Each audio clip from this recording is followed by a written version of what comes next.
Good afternoon, everyone. My name is Kshitij Rana, and this is Bhawana Jain, and it's an honor to present our 2 cents, our case study in front of you guys. But we want to represent you guys, us. We are trying to understand why we are wasting water, and we have taken a very small aspect of it, which is religious waste. So, to start with, we all know that how rivers are treated in India. First of all, they are the holy mothers. We treat them godly, but we also know what the true reality is while we are sitting over here in Delhi.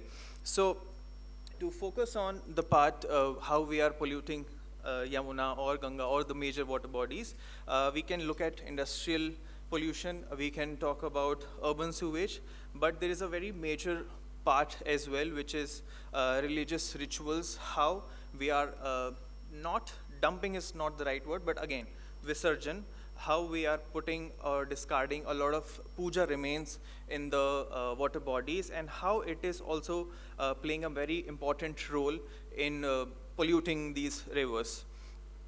So,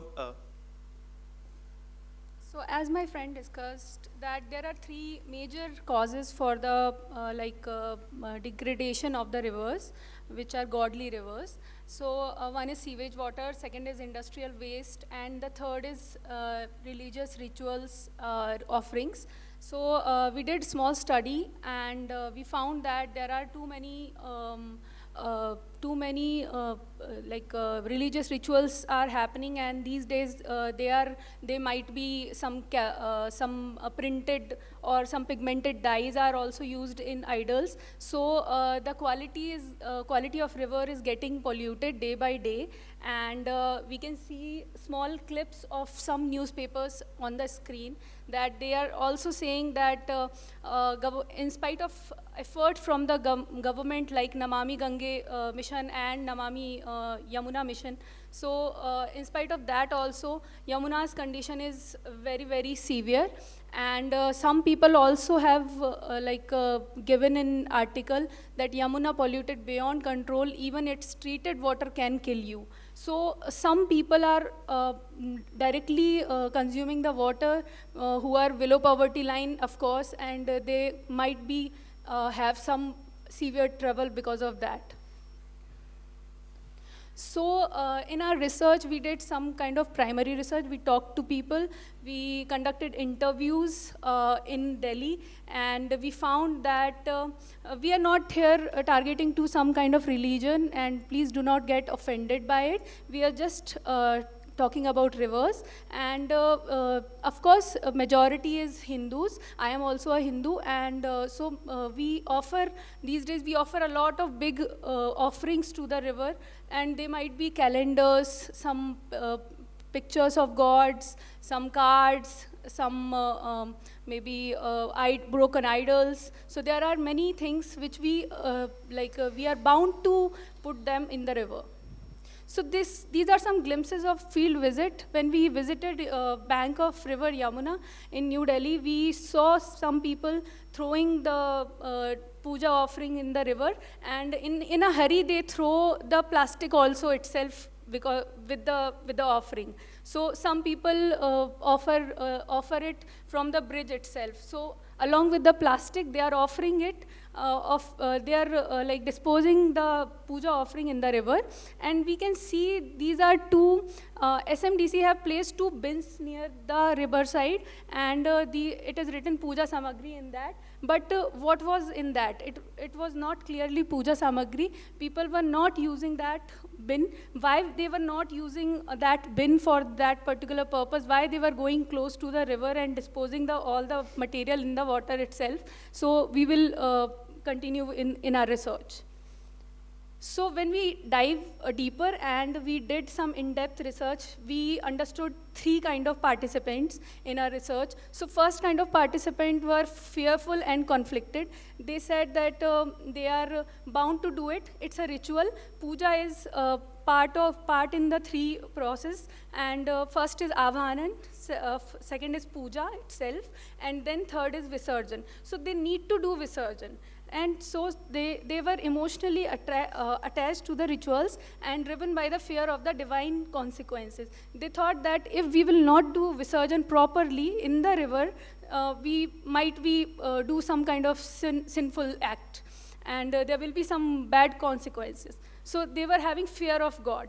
And the second kind of participant were aware about the scarcity of Yamuna, and but they were inactive. So they were environmentally conscious, but they were like, there are no alternative and we can't do anything. So यही हमारे बड़ों ने सिखाया है, we will do the same and there is no alternative. Then the third kind of user we met, participant we met, and they were conscious and proactive, actively seeking eco-friendly alternatives while respecting tradition and traditional values. So they did all the puja and everything, but they understood and then they segregated, and then they understood the alternative ways of the disposable. So in our design thinking process, as we are professors of design, so for any kind of wicked problem, we do some kind of empathy mapping to deep dive into the problem, that what is the actual problem, what is the root cause of the problem. So empathy map is kind of 4-quadrant map, where we do kind of study the user in a deeper manner to empathize with them. So first is say what they said, second is do what they actually do, third is think, and the last one is feel. So they said they are aware about pollution. They said ritual tradition, it is a ritual to throw puja remains in the river, because river is sacred, and sacred ko sacred mein hi hum baha sakte hain. We can't do it in the bin, because bin is dirty, and our Visarjan need to be in a sacred place. So rivers are pure, that is why we do it. Then what they are doing the Visarjan, they are teaching their children the same, and they are also looking for the alternatives. What they are thinking mein, they are obligated to use new fresh offerings regularly, and there is no alternative way, because the pujari and the panditji is saying that every time there should be a new Mata ki chunri, new everything. So they are obligated to use, they are not able to reuse anything. Then what they feel respect and pride after the Visarjan. They think that yes, puja sampann ho gayi, and they feel fear of God if they are not doing anything rightly. And they also feel satisfaction after the completion of the puja. They feel lack of trust in the other government bins or government activities or alternatives. So this is the empathy map. So how do we figure this out? How do we figure a way out? So we simply proposed a solution that we need to redesign the whole process of Visarjan, and we introduced the Visarjan service model, which whole objective is to preserve spiritual rituals while minimizing environmental damage through a culturally sensitive service design, because we don't want to hurt anyone as a model.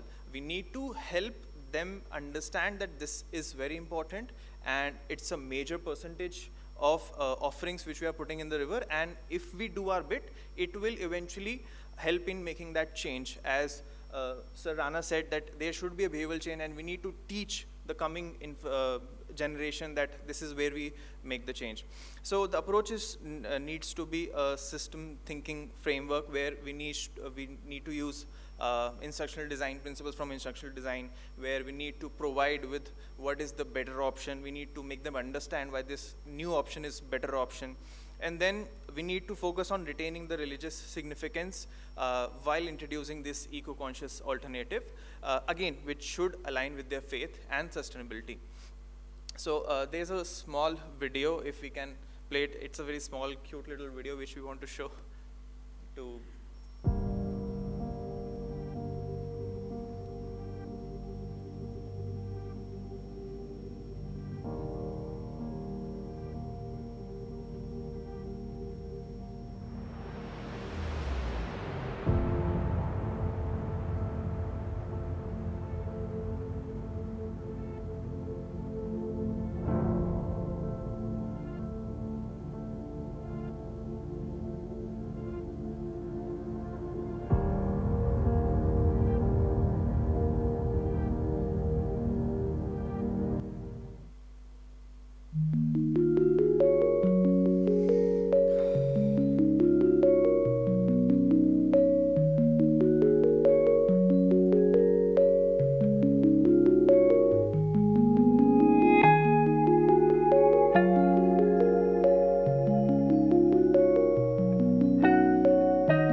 So to look at it visually, this is the whole model basically. The major focus on this is that we need to redesign the look and feel of these dan patras and not call them bins by SMDC, because again they would invoke a sense of ki this is a dustbin and I will not put my religious discards in this, because again the look and feel is not nice at all and it hurts my religious sentiments. So the major focus should be, the first part is going to be the dan patras, which should be placed and designed in a way that they invoke that look and feel.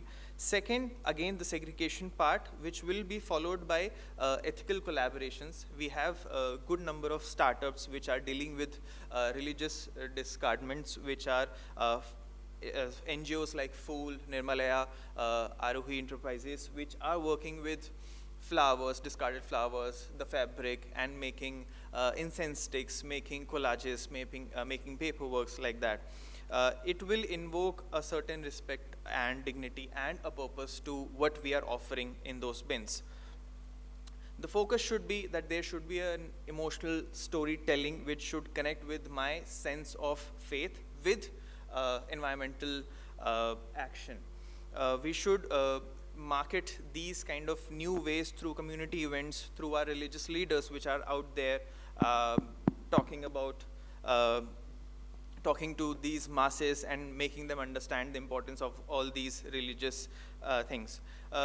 These offerings should not be wasted. These offerings are not going to get wasted. Actually, they are going to be transformed with respect. This should be the core message of this whole bit. The whole idea of protecting rivers is equivalent to protecting gods and worshipping gods, is what the message should be out there, so that the people, the masses, understand that why we are doing this, why we are redesigning this whole patra for you, and this is not by SMDC. So that's the whole bit. Thank you.